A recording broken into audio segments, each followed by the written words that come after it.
Today, ang aming tanghalian ngayon ay puso ng saging. Paano natin mas pasasarapin ang ating paboritong puso ng saging? At mapapakain rin natin yung mga alaga nating bata. Una, itong puso ng saging, pinakuloan ko muna bago ko igisa.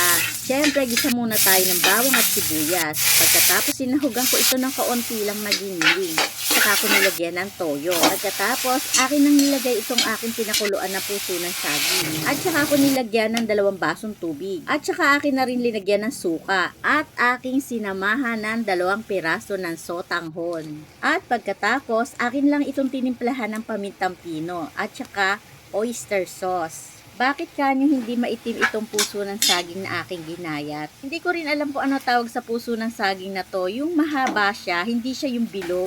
Kaya hindi siya maitim, madilaw lang. Ngayon, eto na, luto na ang ating masarap na adobong puso ng saging na mayroong sotanghon. Try nyo, ang sarap niyan. Pati mga batang hindi mahilig sa puso ng saging, mapapakain nyo niyan.